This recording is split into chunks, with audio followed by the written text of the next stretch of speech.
Jane Eyre Chapter 3 Whe and Mr. St. John went.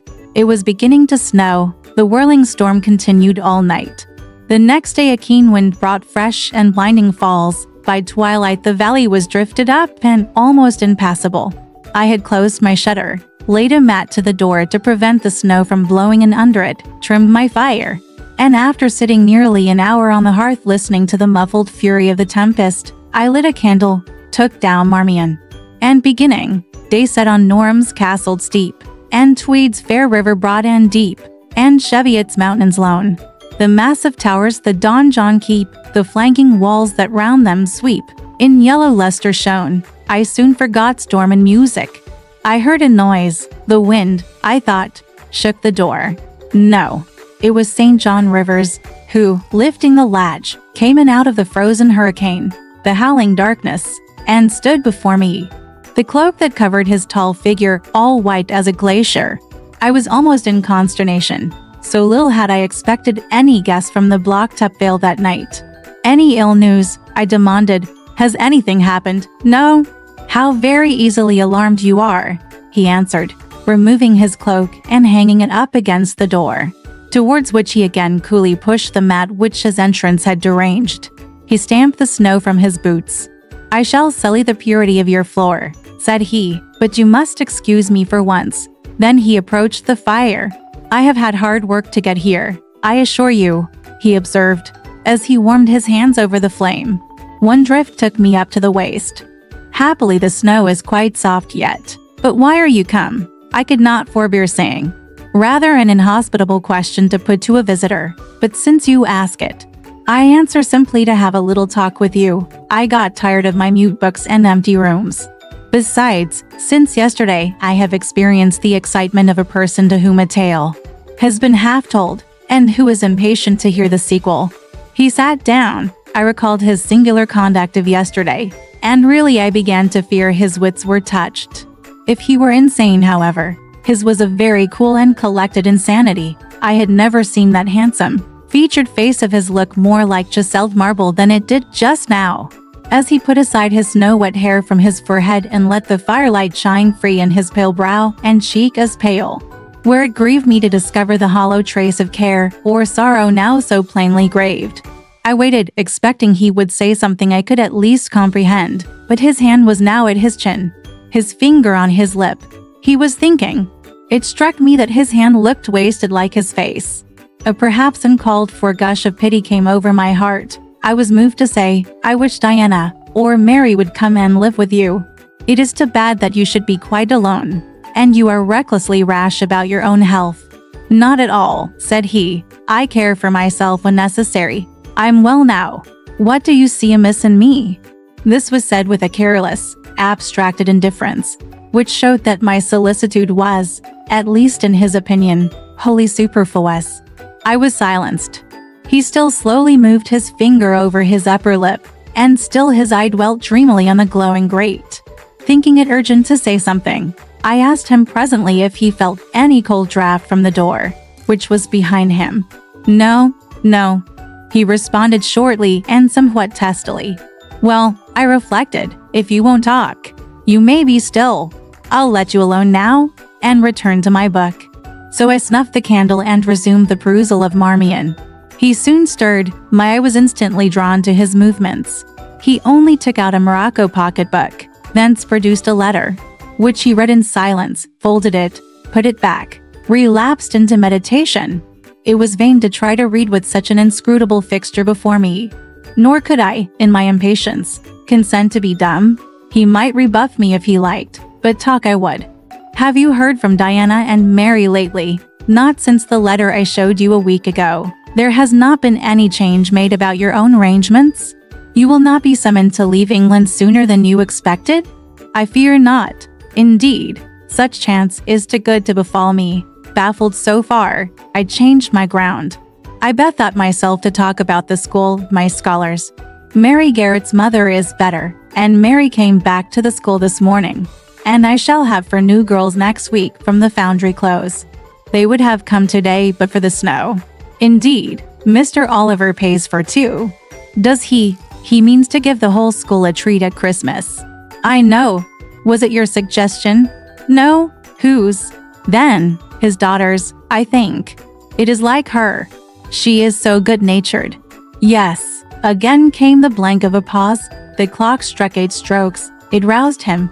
He uncrossed his legs, sat erect, turned to me. Leave your book a moment, and come a little nearer the fire, he said. Wondering, and of my wonder finding no end, I complied. Half an hour ago, he pursued, I spoke of my impatience to hear the sequel of a tale. On reflection, I find the matter will be better managed by my assuming the narrator's part and converting you into a listener. Before commencing, it is but fair to warn you that the story will sound somewhat hackneyed in your ears. But stale details often regain a degree of freshness when they pass through new lips. For the rest, whether trite or novel, it is short. 20 years ago, a poor curate, never mind his name at this moment, fell in love with a rich man's daughter. She fell in love with him and married him against the advice of all her friends, who consequently disowned her immediately after the wedding. Before 2 years passed, the rash pair were both dead and laid quietly side by side under one slab. I have seen their grave. It formed part of the pavement of a huge churchyard surrounding the grim, soot-black old daughter, which, at its very birth, Charity received in her lap, cold as that of the snowdrift I almost stuck fast in tonight. Charity carried the friendless thing to the house of its rich maternal relations. It was reared by an aunt-in-law, called I come to names now, Mrs. Reed of Gateshead. You start. Did you hear a noise?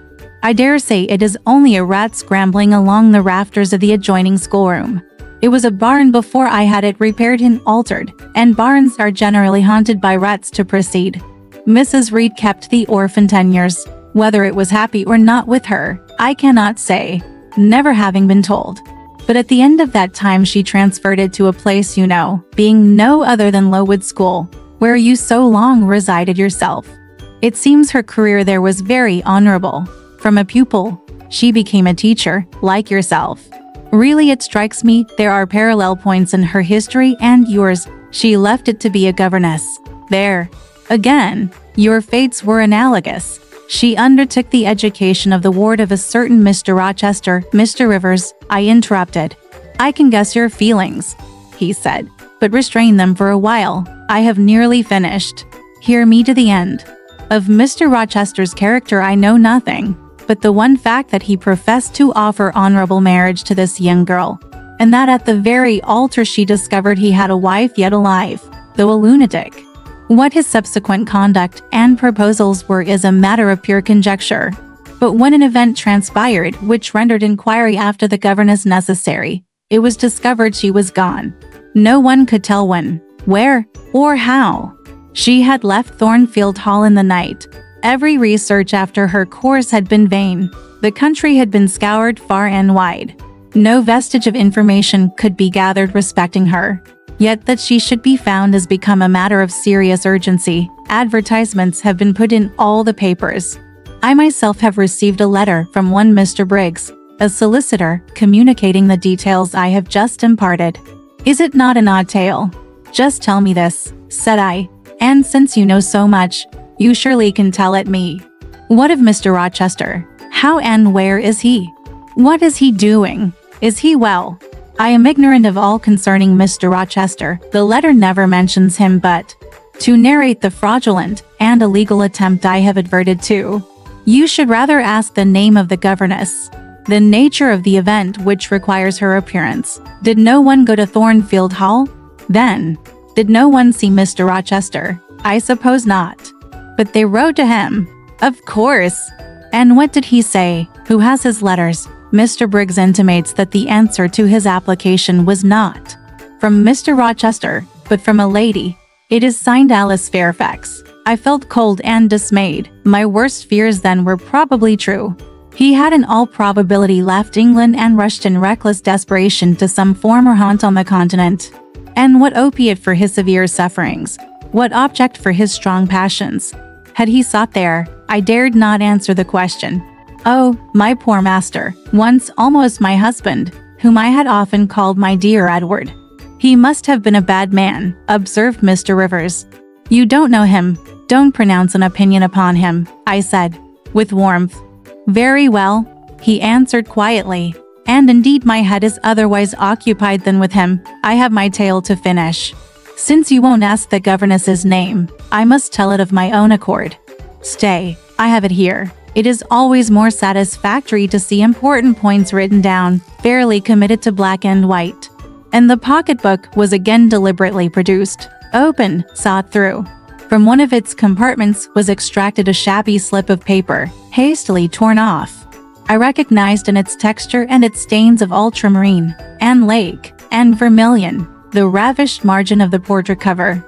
He got up, held it close to my eyes, and I read, traced in Indian ink, in my own handwriting, the words Jane Eyre, the work doubtless of some moment of abstraction.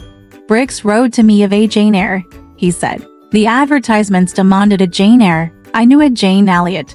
I confess I had my suspicions, but it was only yesterday afternoon they were at once resolved into certainty. You own the name and renounce the alias. Yes. Yes. But where is Mr. Briggs? He perhaps knows more of Mr. Rochester than you do. Briggs is in London. I should doubt his knowing anything at all about Mr. Rochester. It is not in Mr. Rochester he is interested. Meantime, you forget essential points in pursuing trifles. You do not inquire why Mr. Briggs sought after you, what he wanted with you. Well, what did he want? Merely to tell you that your uncle, Mr. Eyre of Madeira, is dead, that he has left you all his property, and that you are now rich, merely that. Nothing more. Rich? Yes, you, rich, quite an heiress. Silence succeeded. You must prove your identity, of course, resumed St. John presently. A step which will offer no difficulties. You can then enter on immediate possession. Your fortune is vested in the English funds. Briggs has the will and the necessary documents. Here was a new card turned up. It is a fine thing, reader, to be lifted in a moment from indigence to wealth, a very fine thing.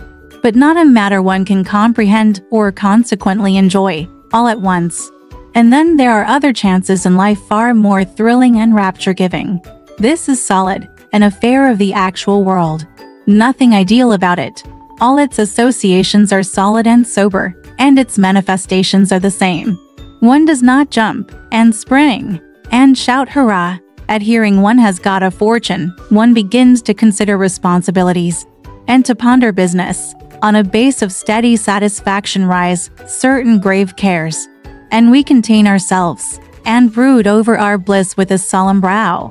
Besides, the words legacy, bequest, go side by side with the words death, funeral. My uncle I had heard was dead, my only relative, ever since being made aware of his existence. I had cherished the hope of one day seeing him. Now, I never should. And then this money came only to me, not to me and a rejoicing family, but to my isolated self. It was a grand boon doubtless, and independence would be glorious, yes. I felt that. That thought swelled my heart. You unbend your forehead at last, said Mr. Rivers. I thought Medusa had looked at you, and that you were turning to stone.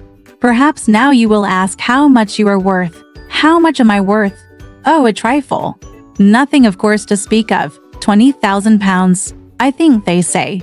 But what is that? 20,000 pounds. Here was a new stunner I had been calculating on for, or 5,000. This news actually took my breath for a moment. Mr. St. John, whom I had never heard laugh before, laughed now. Well, said he, if you had committed a murder, and I had told you your crime was discovered, you could scarcely look more aghast. It is a large sum. Don't you think there is a mistake? No mistake at all. Perhaps you have read the figures wrong. It may be 2,000. It is written in letters, not figures. 20,000. I again felt rather like an individual of but average gastronomical powers. Sitting down to feast alone at a table spread with provisions for 100, Mr. Rivers rose now and put his cloak on. If it were not such a very wild night, he said, I would send Hannah down too. Keep you company. You look too desperately miserable to be left alone. But Hannah, poor woman, could not stride the drift so well as I. Her legs are not quite so long, so I must e'en leave you to your sorrows. Good night. He was lifting the latch. A sudden thought occurred to me. Stop 1 minute. I cried. Well, it puzzles me to know why Mr. Briggs wrote to you about me, or how he knew you, or could fancy that you, living in such an out-of-the-way place, had the power to aid in my discovery. Oh, I am a clergyman, he said, and the clergy are often appealed to about odd matters. Again the latch rattled. No, that does not satisfy me, I exclaimed, and indeed, there was something in the hasty and unexplanatory reply which, instead of allaying, piqued my curiosity more than ever. It is a very strange piece of business, I added. I must know more about it. Another time, no, tonight, and as he turned from the door, I placed myself between it and him. He looked rather embarrassed. You certainly shall not go till you have told me all, I said. I would rather not just now. You shall, you must. I would rather Diana or Mary informed you. Of course these objections wrought my eagerness to a climax. Gratified it must be, and that without delay. And I told him so. But I apprised you that I was a hard man, said he, difficult to persuade. And I am a hard woman, impossible to put off. And then, he pursued, I am cold, no fervor infects me. Whereas I am hot, and fire dissolves ice. The blaze there has thawed all the snow from your cloak. By the same token, it has streamed onto my floor, and made it like a trampled street.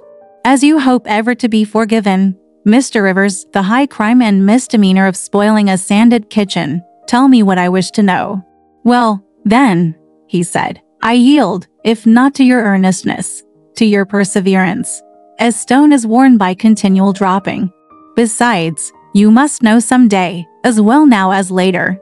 Your name is Jane Eyre. Of course, that was all settled before. You are not, perhaps, aware that I am your namesake, that I was christened St. John Eyre Rivers. No, indeed. I remember now seeing the letter he comprised in your initials. Written in books you have at different times lent me, but I never asked for what name it stood. But what then? Surely, I stopped. I could not trust myself to entertain, much less to express, the thought that rushed upon me, that embodied itself, that, in a second, stood out a strong, solid probability. Circumstances knit themselves, fitted themselves, shot into order. The chain that had been lying hitherto a formless lump of links was drawn out straight. Every ring was perfect, the connection complete. I knew, by instinct, how the matter stood before St. John had said another word. But I cannot expect the reader to have the same intuitive perception, so I must repeat his explanation.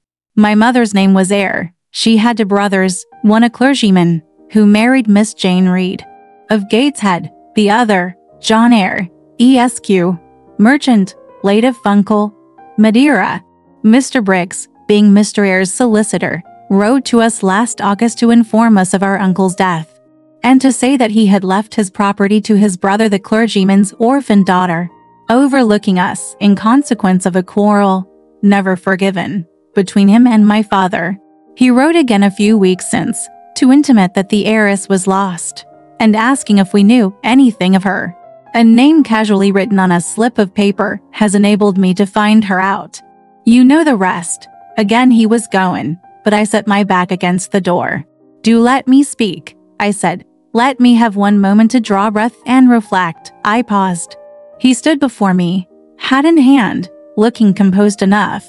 I resumed. Your mother was my father's sister? Yes. My aunt, consequently. He bowed. My Uncle John was your Uncle John? You, Diana, and Mary are his sister's children, as I am his brother's child, undeniably. You three, then, are my cousins. Half our blood on each side flows from the same source. We are cousins. Yes, I surveyed him. It seemed I had found a brother, one I could be proud of, one I could love, and to sisters, whose qualities were such that, when I knew them but as mere strangers, they had inspired me with genuine affection and admiration. The two girls, on whom, kneeling down on the wet ground, and looking through the low, latticed window of Morehouse kitchen, I had gazed with so bitter a mixture of interest and despair, were my near kinswomen. And the young and stately gentleman who had found me almost dying at his threshold was my blood relation. Glorious discovery to a lonely wretch. This was wealth indeed, wealth to the heart, a mine of pure, genial affections. This was a blessing, bright, vivid, and exhilarating, not like the ponderous gift of gold. Rich and welcome enough in its way, but sobering from its weight. I now clapped my hands in sudden joy. My pulse bounded, my veins thrilled. "Oh, I am glad, I am glad," I exclaimed. St. John smiled. "Did I not say you neglected essential points to pursue trifles?" he asked. "You were serious when I told you you had got a fortune. And now, for a matter of no moment, you are excited.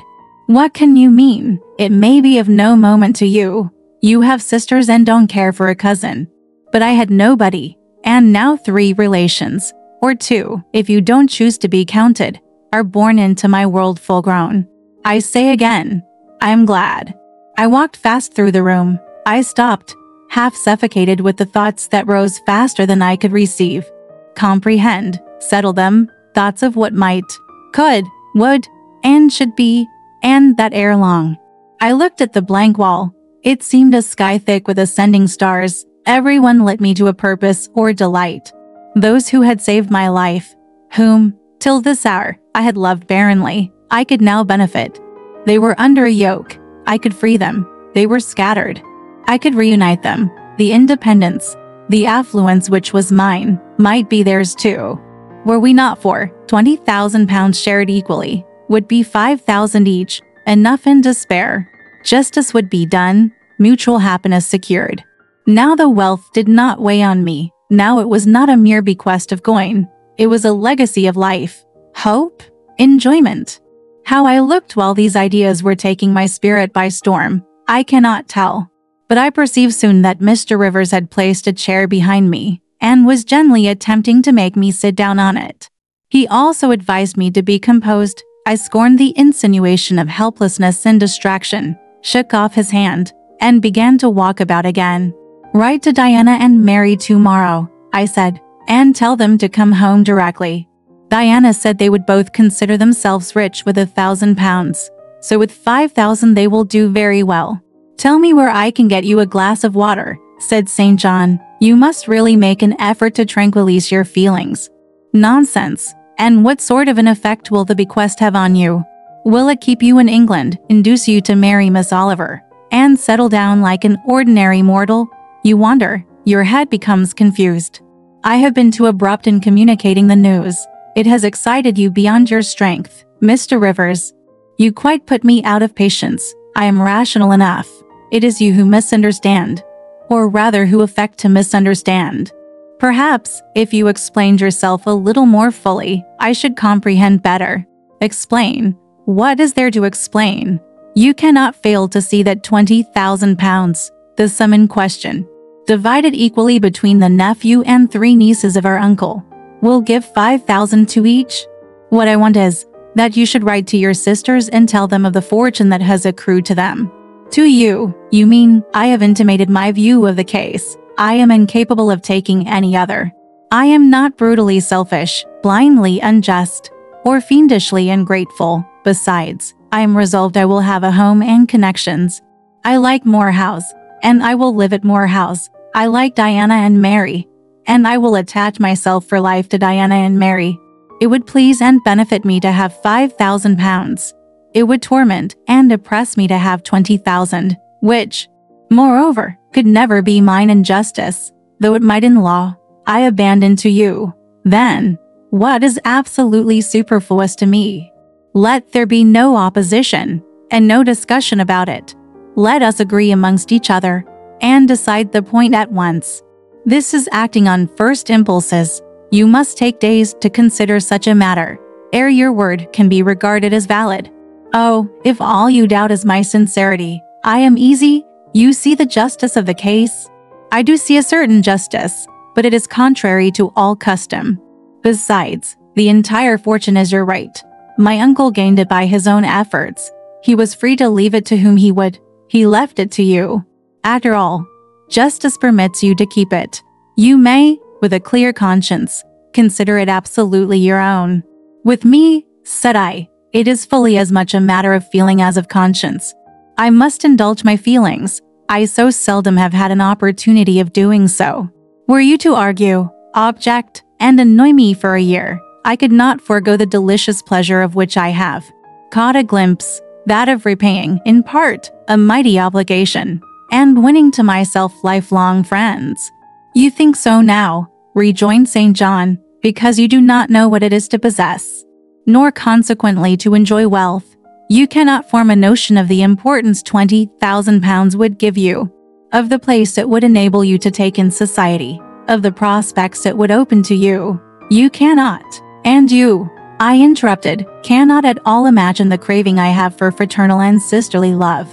I never had a home. I never had brothers or sisters. I must and will have them now. You are not reluctant to admit me and own me, are you? Jane, I will be your brother. My sisters will be your sisters, without stipulating for this sacrifice of your just rights. Brother, yes, at the distance of 1,000 leagues. Sisters, yes, slaving among strangers. I, wealthy, gorged with gold I never earned and do not merit.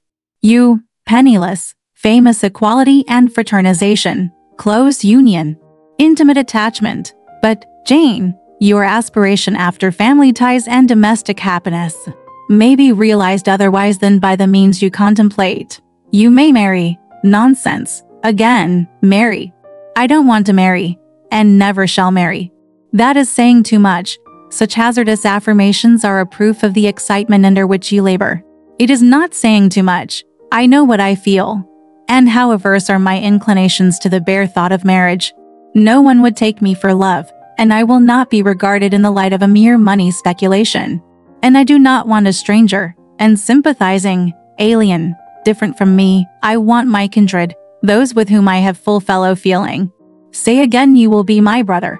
When you uttered the words I was satisfied, happy. Repeat them, if you can. Repeat them sincerely. I think I can. I know I have always loved my own sisters, and I know on what my affection for them is grounded respect for their worth and admiration of their talents. You do have principle and mind. Your tastes and habits resemble Diana's and Mary's. Your presence is always agreeable to me. In your conversation I have already for some time found a salutary solace. I feel I can easily and naturally make room in my heart for you, as my third and youngest sister. Thank you. That contents me for tonight. Now you had better go, for if you stay longer, you will perhaps irritate me afresh by some mistrustful scruple. And the school, Miss Eyre, it must now be shut up, I suppose? No, I will retain my post of mistress till you get a substitute. He smiled approbation. We shook hands, and he took leave.